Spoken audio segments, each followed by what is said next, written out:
네, 할렐루야 샬롬 하고 인사하십니다. 할렐루야 샬롬 샬롬 샬롬 샬롬 샬롬. 하나님 사랑합니다. 여러분 주 안에서 사랑합니다. 시편 6편입니다. 눈물의 회개. 너무 잘 아는 바세바 사건으로 나단 선지자 야단을 맞고 내가 눈물로 내 침상을 띄우나이다. 이렇게 주님 깊이 회개할 줄 늘 잘못하고 우리 실수하는데 중요한 것 인정할 줄 알아야 되고 바로 회개할 줄 알아야 된다. 다윗의 7개의 회개시 가운데 하나로 알려진 시입니다. 6편, 31편, 39편, 51편, 102편, 130편, 143편이 다윗의 회개의 시로 알려져 있죠. 밤마다 눈물로 내가 정말 신납니다. 내가 잘못했습니다 하는 그 마음. 우리가 자녀들이 잘못했을 때 바로 잘못했다고 그러고 정말 잘못을 빌 때 내가 미워할 수가 없죠. 야단을 그냥 당연히 치긴 하지만 그래도 야단을 안 하는데 그냥 끝까지 안 했다고 발뺌을 하고 핑계를 대고 하면 좀 얄밉잖아요. 더 야단을 치게 됩니다. 이렇게 우리가 우리 자녀들의 생각을 하면 내가 아버지께 어떻게 하는 것이 하나님의 우리를 긍휼히 여기시고 죄를 용서해 주실지를 항상 생각할 줄 알아야 되죠. 누가복음 15장 20절에서 24절 탕자의 고백. 이 아버지의 환대를 우리가 생각을 해봐도 얼마나 거지가 되어 이제 좋은 열매도 먹을 게 없어가지고 나를 노예로 써주십시오, 나를 받아주십시오를 못하고 그렇게 와가지고 얘기하는 아들을 동부밖까지 쫓아나가서 끌어안고 그 냄새나는 아들 끌어안고 그리고 새 신을 신기고 새 옷을 입히고 그리고 금지만을 끼워주고 잔치를 벌려주는 그런 아버지의 마음입니다. 우리가 그 두 가지를 봤을 때 발견할 수 있는 것, 우리는 항상 6장 2절 하반절에 나의 뼈가 떨려오니 나를 고치소서, 나의 영혼도 심히 떨리나이다. 뼈가 여는 때까지입니까? 내가 이렇게 고난 중에 있습니다. 누가복음 15장 21절에 아버지여 내가 하늘과 아버지께 죄를 얻었사오니 하죠. 다윗은 여자 문제로, 탕자는 무슨 문제로? 물질, 외화지 넘어가기 가장 쉬운 재산 문제로 큰 고통에 빠져 있습니다. 우리가 세상에서 살아갈 때 정말 잘 어기기 쉬운 그런 문제, 간음죄 그리고 물질에 눈이 어두운 것. 다윗은 눈물로 회개와 유를 줍시고 뼈가 떨리고 영혼도 떨리는 고뇌를 고백하고 탕자는 극심한 궁핍 속에서 아들기를 바랄 수가 없어 내가 풍문으로라도 아버지 그늘에 있겠습니다 라고 호소합니다. 근데 이 탕자의 이 용기가 대단했다라는 생각을 합니다. 우리는 정말 아버지 앞에 나타나기가 어려워서 그렇게 나타나기가 어려울 것 같은데도 그렇게 달려오죠. 흔히 중년의 위기는 여제 문제와 물질의 문제, 경제 문제로 건강 문제가 함께 이렇게 온다고 그러죠. 중년의 위기는 한 가족을 해체시키는 중대한 결과를 가져온다고 그래요. 그래서 중년의 위기라는 얘기가 있습니다. 어린이의 위기는 미래를 잃게 하고 노인의 위기는 과거를 잃게 하고 그런데 중년의 위기는 자녀들의 미래, 노인들의 과거와 함께 현실까지 파탄을 잃게 한다는 것을 우리가 항상 생각해야 됩니다. 많은 사람들이 행복을 추구합니다. 그러나 행복이란 찾는 것이 아니라 하나님이 주신 것을 발견하는 것, 찾아서 얻는 것은 행복이 아니라 쾌락이라고 그러죠. 쾌락이란 이기적이고 어때요? 충족이 없는 것이므로 이런 관점에서 볼 때 행복이란 영원히 없습니다.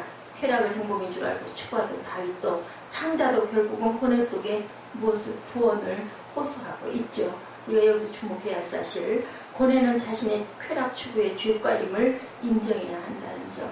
그래서 해결의 길이 있다 이렇게 생각할 줄 알아야 돌아갈 사람의 집을 발견할 수 있는 사람은 안식을 얻을 수 있다는 것을 우리가 항상 생각할 줄 알아야 된다는 거죠. 우리가 항상 생각할 것, 우리가 하나님께 확실하게 고백할 때 그리고 인정할 때 우리가 돌아갈 곳이 있다. 또한 시편 6편 4절에 말씀합니다. 야훼여 돌아와 나의 영혼을 건지시며 주의 인자하심을 인하여 나를 구원하소서. 우리가 이렇게 고백할 때 우리가 돌아갈 곳, 누가복음 15장 20절에 일어나 아버지에게 돌아가니라. 사람은 고통이 심하면 엄마 부르죠. 엄마는 어떻게 합니다.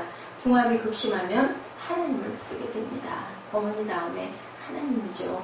마음과 영혼이 돌아갈 곳으로 향하는 본능적인 현상. 우리가 그렇기 때문에 마지막에 돌아갈 본향이 있다는 게 얼마나 큰 축복인 것을 생각해야 됩니다.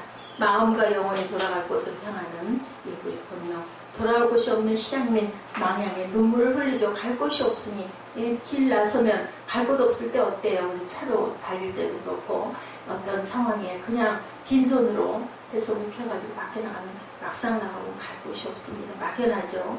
다윗은 남의 아내를 뺏고 충신, 자기에게 정말 충성스러웠던 우리아였어요.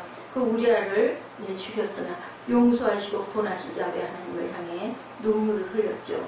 탕자는 아버지의 재산을 창기와 함께 모두 탕진해버리고 체면은 없지만 아버지를 찾아가 호소하는 모습.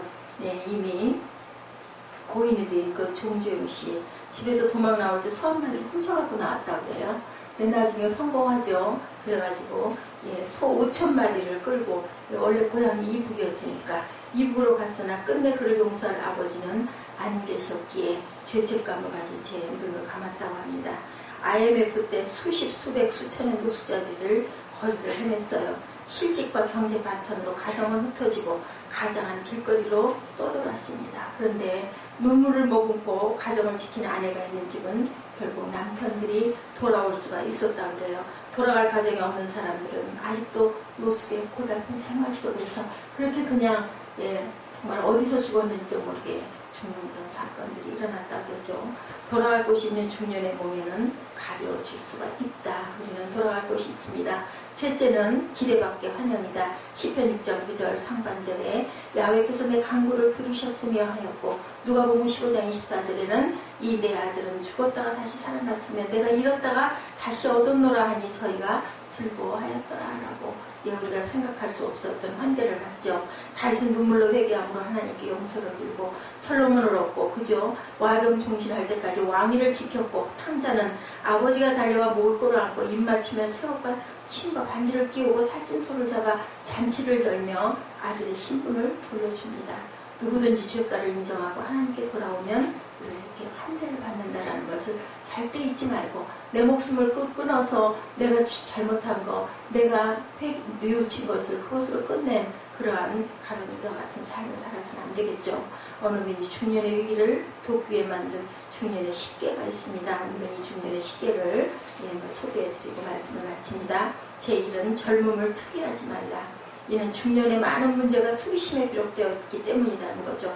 이 투기심을 극복하는 길은 자기 연령을 존중하는 거다. 제2는 남에게 기대지 말라. 아이들에게 호령하고 아내에게 잔소리하고 교회와 사회에서 어른 노릇하려 애쓰는 것은 생의 내리막길을 재촉하는 것이다.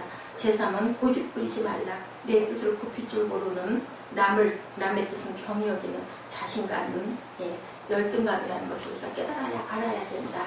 존중받는 중년은 언제나 그림자 같은 조용한 교육 중년입니다.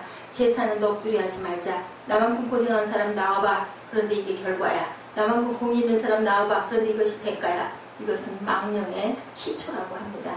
제 자신을 동정하는 것은 품위를 스스로 버리는 거다. 제5는 척하지 말라는 거죠. 외롭지 않은 척, 필요하지 않은 척, 실패하지 않은 척, 미워하지 않은 척, 질투하지 않은 척 등 많은 척은 중년의 짐을 더 무겁게 한다. 솔직할 줄 알아야 되죠. 인정할 줄 알아야 되죠. 제6은 참견하지 말라. 참견보다는 후원하고 간섭보다는 칭찬하고 어린이는 용납하고 젊은이는 이해하고 노인은 받아들여야 된다. 제7은 마음의 그늘을 버려라. 늙어갈수록 밝고 명랑해야 되겠죠. 항상 환경과 사건을 긍정적으로 해석하고 잘 될 것이라고 하는 희망 속에 살아가야 된다. 제8은 붙들고 잊지 말라. 자기가 할 수 없는 일은 미련 없이 체념하고 손을 놓아야 된다. 슬퍼와 쓰라린 기억도 빨리 잊어버리고 중년의 짐을 가볍게 하는 길이다. 제9는 움키지 말라. 움켜쥐지 말라는 거죠. 이 나이에 움켜줄 때가 아니라 보람있게 정리할 때다. 영혼의 가벼움을 중요할 때라는 것을 꼭 알아야 된다. 제10은 큰소리 치지 말라. 누구도 하느님 앞에서 큰소리 칠 사람은 없습니다. 젊어서는 체력도 기억력도 순발력도 자랑하지만 인간의 한계를 겸손히 수락할 때 중년의 위기라고 하죠. 조용히 미소하며 우아하게 늙어갈 준비를 해야 된다. 요즘은 중년이 60부터라고 합니다. 무거운 중년의 멍에를 매는 우리들 모두가 다 그렇죠. 내 집이 무거우면 무거운 만큼 내 욕심이 그만큼 컸다는 것을 인정해야 된다입니다. 우리가 주님께 돌아왔을 때 짐은 가벼워지고 놀라운 안식을 얻게 되고 내 멍에를 지고 나를 따르라. 내 멍에는 가벼울 것이다 라고 한 주님께서 말씀하시죠. 모두가 자신의 욕심 때문에 죄가 때문에 고통하고 신음하고 부르짖고 있기 때문이죠. 세상에도 마음을 비우면 길이 보인다라는 그런 말이 있습니다. 내 죄가를 인정하고 주께 돌아오면 무거운 멍에는 가벼워질 것이니 돌덩이 같은 무거운 짐이 날같이 가벼워질 겁니다. 중년의 짐을 가볍게 지고 복되게 살아가는 저와 여러분 되시기를 주님의 이름으로 축복합니다. 기도하시겠습니다.